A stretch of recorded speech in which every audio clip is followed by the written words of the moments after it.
vai trazer uma pesquisa da Quaest Genial, né, que mostra que a aprovação de Lula é maior entre aqueles que se informam pela TV.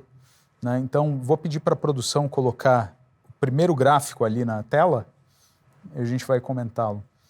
Então, esse primeiro gráfico, ele mostra que, né, aquela linha rosa mostra que 50%, né, dos eleitores de Lula se informam através da TV. E a linha, enquanto Bolsonaro, né, a maior parte dos eleitores de Bolsonaro se informam pelas redes sociais. Né? E o próximo gráfico, pode colocar a produção, mostra, né, a linha azul mostra que existem mais notícias positivas em relação ao governo, né, do que negativas na TV. Ao passo que nas redes sociais existem mais notícias circulando negativas em relação ao governo do que positivas. Então, aqui vou chamar o Christian Lobauer para comentar. Dado que a gente está falando de estatais que têm verbas, monopólios estatais que têm verbas generosas, né, de marketing para anunciar e anunciam pesadamente nessas mídias de massa, existe aí um conflito de interesse, né, e vamos dizer assim, um balcão de negociações baseado nessas verbas de marketing das estatais? Olha, Flávio, eu acho que a resposta é quase óbvia, né? Acho que sim. E eu vou insistir no ponto que eu estou insistindo desde o início da nosso capítulo de hoje aqui do programa, que assim, e vou relembrar uma aula que o nosso amigo Jean Turco deu aqui sobre patrimonialismo no programa anterior, quer dizer, que é o uso dos recursos públicos e em função de um pequeno grupo que já faz parte da história do Brasil, que no primeiro mandato do governo Lula, a Petrobras era a 8ª empresa do mundo, depois do pré-sal. Quando chegou na época do Petrolão, ainda no governo Dilma, ela não estava nem entre as 500 e só não quebrou porque o petróleo é um bem muito... É muito difícil quebrar uma empresa de petróleo, porque senão teriam conseguido. O que eu quero dizer com isso e vou chegar no teu ponto? Nós já vimos esse filme, que nós estamos descrevendo aqui, de utilização das empresas estatais ou das empresas que têm cargos de indicação do governo, nos governos anteriores, deste grupo que está no poder. Eles estão repetindo um capítulo trágico da nossa história recente. Né? Nós não falamos ainda de Vale, mas o Luiz deve ter ouvido isso por aí. A Vale é a próxima. A presidência da Vale está sendo metralhada para ser ocupada pelo partido. Então, assim, para quê? Para distribuir os recursos do presidente em várias partes. Então, a gente já viu isso acontecer. Então, aplicando o mesmo raciocínio à mídia, é evidente. E a gente viu como a Secretaria de Comunicação encaminhava os recursos no governo anterior e como encaminha hoje. Está aí, é tudo público. As dezenas de milhões de reais que vão de recurso público das estatais, das empresas de governo para as empresas de televisão e algumas ainda sobreviventes, revistas e etc. E o resultado está na pesquisa, tá certo?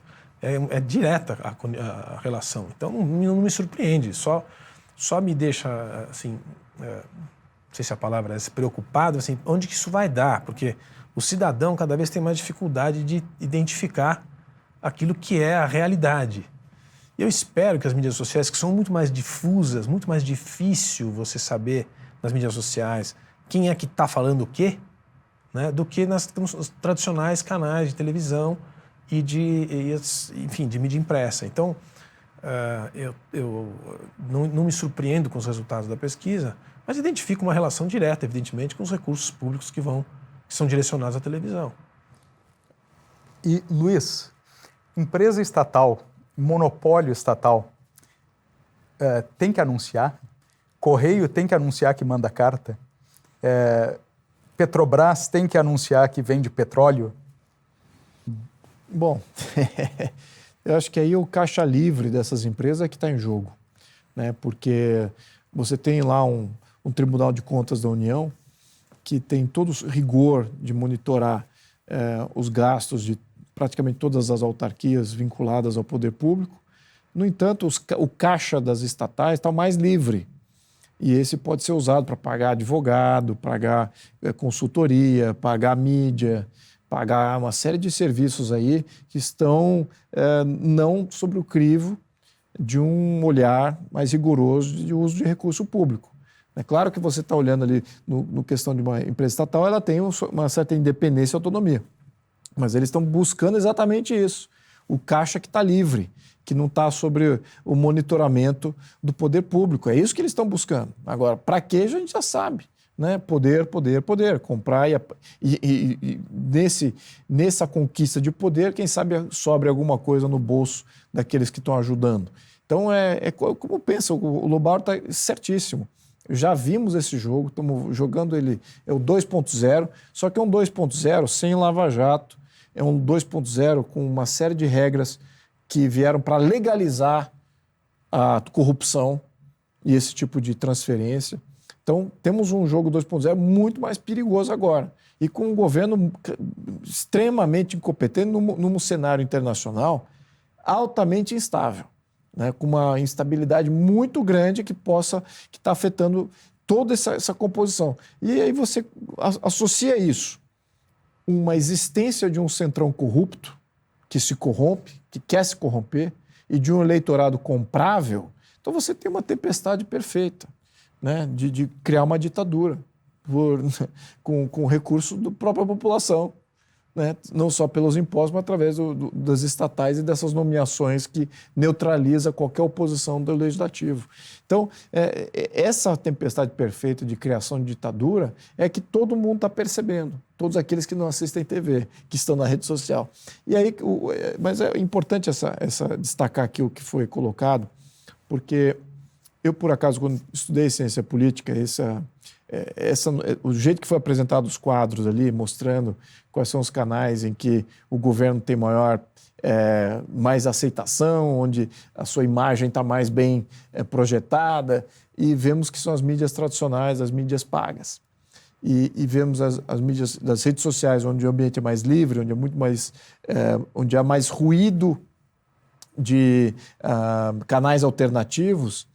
Você tem uma opinião mais livre ali sendo formada e a visão do governo é 10 a 20 pontos abaixo do que seria de uma mídia paga, propaganda empurrada goela abaixo da população. Então, o que eu posso dizer nisso? Tem que ter mais força nesses canais livres. Essa que tem que ser a tendência positiva, de você fazer comunicação pessoa a pessoa, de você trocar informações pessoa a pessoa. Isso é muito mais importante nos dias de hoje para salvar a opinião pública como sendo algo livre, do que o contraponto, que seria, não podemos ter as redes sociais livres, temos que ter só a mídia tradicional, a mídia paga pelo governo, a mídia que é oficial, jornalismo oficial. Isso é propaganda e, através disso, você vai votar por uma ditadura. É isso que a população tem que entender.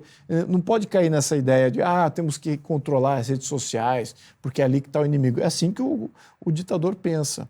E tem muita população, ao menos uma parcela da população, apoia essa visão de cercear as mídias sociais. Mas, na verdade, é aí que está a liberdade.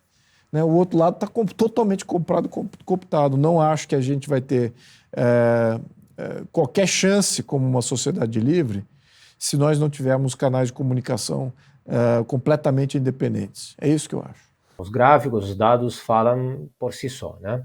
Então é isso mesmo que foi explicado. E aí, assim, o que eu diria? As empresas estatais deveriam ser proibidas, a meu ver, de fazer publicidade e propaganda. Na verdade, não deveriam nem existir, como explicamos antes. Mas visto que existem, no mínimo deveriam fazer propaganda e publicidade nenhuma.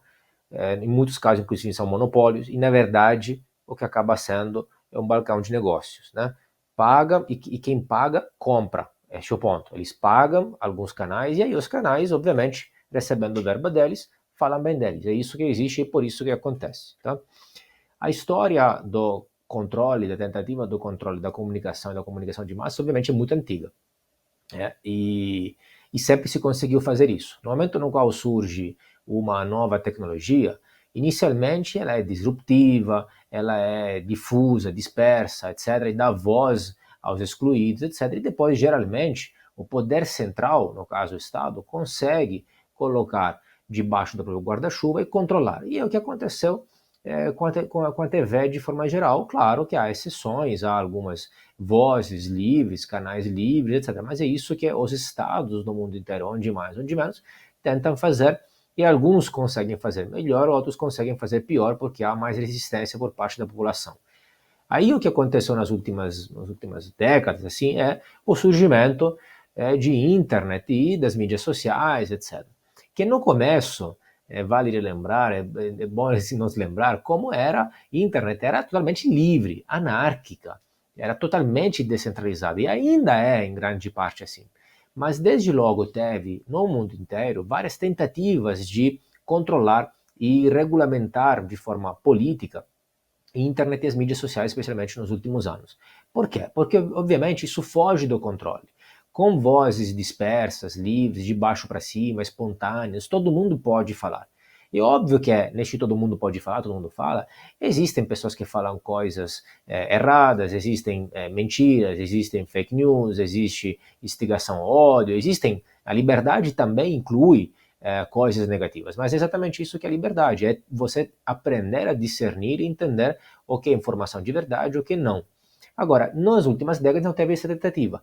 Com a lei SOPA e PIPA, são os acrônimos utilizados nos Estados Unidos, que de fato vieram além da fachada para controlar a internet, etc. E nos últimos anos, então, todo este discurso de fake news, discurso de ódio, regulação das big techs, regulação das mídias sociais, regulação das redes sociais, etc. Tal, que na verdade é só uma vontade autoritária de calar o dissenso, de inibir vozes dissoantes e protestos, etc. E aí você vê por que o Estado quer isso. Porque quem se informa pelos canais livres tem informações livres, entende como está a situação de verdade. É exatamente por isso. Lá você, neste gráfico, você resume tudo isso. E aí alguns, como muito bem Luiz falou, alguns até apoiam essas medidas. E aí é que talvez vou gastar assim meus 5 centavos para tentar explicar por que isso é prejudicial. Ninguém nega que online, na liberdade, na sociedade, exista a fake news, a mentira, a desinformação, o ódio, a inveja, existem coisas negativas também. Mas o grande ponto é, além várias questões, mas o grande ponto é, se nós vamos controlar, quem de fato vai controlar? Nós não temos um único mecanismo, nenhum país do planeta, nenhuma sociedade humana, que nos garanta que quem vai controlar será bem intencionado e vai usar este poder para o bem. Muito pelo contrário. Vai ser exatamente o contrário. O poder corrompe, o poder absoluto corrompe absolutamente. Isso vai atrair exatamente as pessoas da pior espécie possível. É notícia também desses dias como Janones, ele mesmo, em um livro dele, declarou expressamente ter usado fake news durante a campanha eleitoral contra Bolsonaro. E o TSE não fez nada. Não viu, supostamente. Onde estava o TSE? Não conseguiu olhar essas fake news. Enquanto, por outro lado, sabemos, já tratamos inclusive aqui, como foi muito duro, de forma errada inclusive, sobre supostas fake news do outro lado. Então não existe essa tal de neutralidade. Ao entregar este poder para uma autoridade, você não tem nenhuma garantia que isso não seja usado contra você. Hoje, você pode estar aplaudindo porque vai ser usado contra seu inimigo político. Amanhã, vai ser usado contra você também.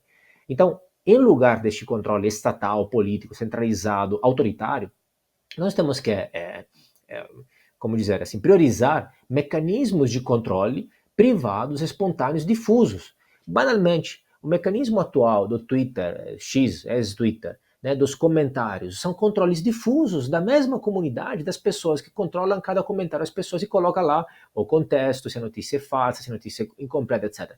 É imperfeito, claro, como qualquer coisa humana é imperfeita, mas já funciona muito melhor. É um mecanismo de checagem muito mais difuso, muito mais livre do que o mecanismo contrário, que é centralizado e autoritário.